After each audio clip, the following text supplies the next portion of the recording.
ऐश्वर्या, कोणाशी बोलत होतीस? कोणाशी बोलते म्हणजे? नाही बोलते कोणाशी, असू शकतं ना काहीतरी पर्सनल. नाही असू शकतं ना, पण गेले काही दिवस आपल्या घरात जे काही चाललंय ना त्यावरून तू माझ्यापासून काही लपवू नये मला एवढंच वाटतं, म्हणून विचारतोय कोणाशी बोलत होतीस? ए नील, हॅलो, बोलत होते मी कोणाशी तरी, प्लीज. शिवानी कारखानीस? शिवानी कारखानीस? तिचा आणि माझा काय संबंध आहे? इतिहास आहे आजपर्यंतचा ऐश्वर्या. या घराविरुद्ध ज्या ज्या लोकांनी कारस्थान करण्याचा प्रयत्न केलाय ना त्यांच्याशी तुझा संबंध कुठे ना कुठेतरी आलाय. म्हणजे समजायचंय ते समज. हा, ते मी समजतोच ग, पण तुझा फोन दाखव. ए hello Neel, be in your limits. हा, नाही दाखवणार फोन. ऐश्वर्या, फोन दाखव.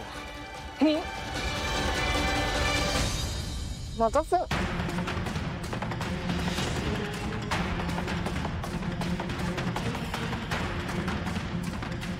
शिवानी कारखानीस? काय ऐश्वर्या, का आत्ताच बोलीस ना त्या बाईशी माझा संबंध नाहीये? मग उगीच आरडाओरडा करायचा नाही, आवाज खाली ठेवायचा. आणि जर तू बघितलंच आहेस तर तुला बघून कळलं असेल ना की मी तिला फोन नाही केलाय, तिने मला केलाय. अरे काही असू दे ऐश्वर्या, तू खोटं बोललीस ना माझ्याशी. कारण तुला सुतावरून स्वर्ग गाठायची सवय आहे. एकदा का तू शिक्कामोर्तब केलास की मी घरभेदी आहे तर तसंच वाटत राहणार सगळ्यांना.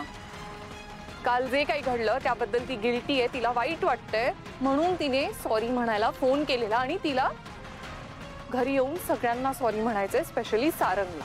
गरज नाहीये ऐश्वर्या, तिचं ह्या घरात पाऊलही पडलं नाही पाहिजे, समजलं? I agree.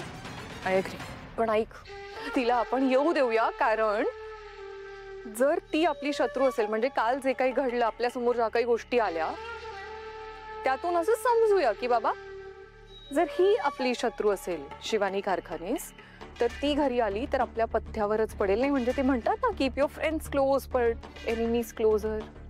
म्हणजे ती घरी आली तर आपल्याला तिचं पुढचं प्लॅनिंग, तिची पुढची आयडिया, तिला पुढे काय करायचं हे सगळं फिगर आउट करता येईल. कळलं? उलट ही आपल्यासाठी एक संधी आहे, उत्तम संधी आहे, ह्याचा विचार कर. उलट चांगलंच झालं तिने मला फोन केला ते.